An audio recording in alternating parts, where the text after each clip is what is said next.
All right, in this video, we're going to go over the Unit 3 study guide for pre-algebra, which is functions and scatter plots. These are the learning targets we focused on for this unit. Let's go ahead and get started. All right, so determine if the graph is a function or not a function. So we're going to look at each graph and determine if it's a function or a relation. So here we're looking at our points, and we want to ensure that we don't have more than one point when we are looking up and down on our x values, because this is our x-axis. What we're doing here kind of looks like a vertical line test, but we're really just comparing, is there more than one point for each x? And we see that there is right here. So because there is 2 points for one x or input value, that is not a function. That would be considered a relation. All right, so we're going to do it again on graph number 2. Each point only has one x value. There's only 1 point for each x value that's listed. So this is a function. And then finally, we have our third graph. Here we see that we have 3 outputs for one input of -1, 2, 3. So -3 has 3 different outputs. So that is not a function. That would be considered a relation. All right, on which interval is the function decreasing? So we're looking for decreasing intervals. So we're looking when it's as my x values are increasing, my y values are decreasing, or when I'm reading this graph from left to right, it's going down. It's beginning to decrease when x is equal to 4, and it stops decreasing when x is equal to 8. So beginning when x equals 4 and ending at x equals 8 is where it is decreasing. All right, what is the graph doing between the following intervals? So we're trying to determine if it's increasing, decreasing, or constant for each one of these intervals. For section A, it is increasing. Section B, it is decreasing. Remember, we always read a graph from left to right. Section C, it's increasing again. D, it is constant because it is neither increasing or decreasing. It is staying the same.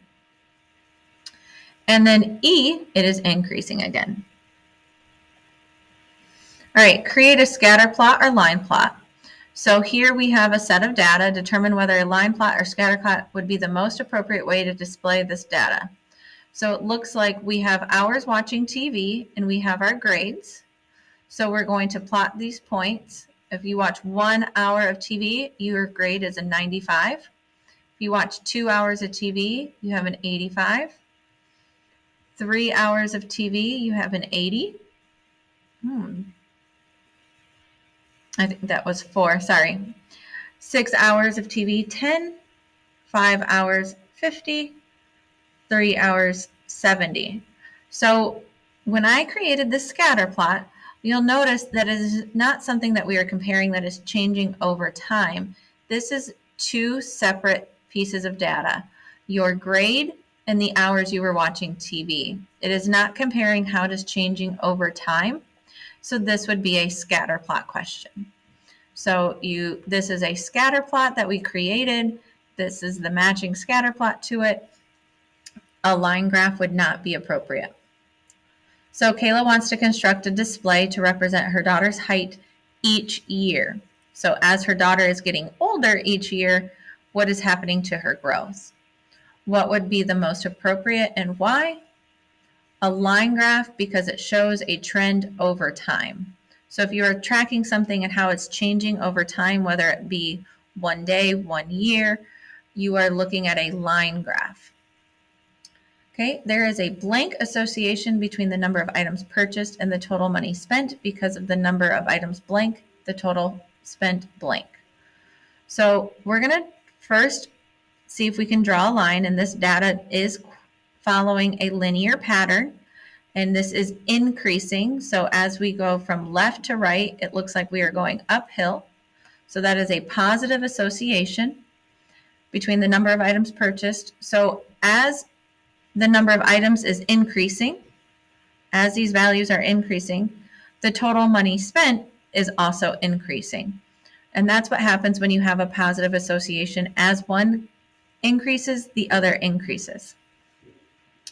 Okay, Mr. Marquez created a scatter plot that showed the number of hours a student watched TV compared to the steps they walked. Which statement best describes the association of the data in the scatter plot? So we have a cluster here and a cluster here, but we can still draw our data or indicate that our data has a decreasing relationship or a negative relationship. Okay, this is linear. Okay, so it is a linear association. So we can eliminate A and B because it's not creating a curve of any sort. So is this a negative linear or a positive linear? Well, I kind of already gave that away. It is going down from left to right. So that would be a negative linear association. All right, we need to describe this scatter plot. So here we have some points, and then we have a cluster up here, and then we have an outlier. So any type of data that is not with the rest of the group would be considered an outlier. This association, if we drew a line through it, would be a positive association. Because these points are close together, this would be a strong association. Weak would mean they would be more spread apart. And then this outlier here, the value or ordered pair to identify this outlier is 15,9,000. Okay, is this line a line of best fit? So if I'm looking at this line, does it go through the data? Does it follow the pattern of the data or the trend of the data? And is there an approximately equal number of points above and below?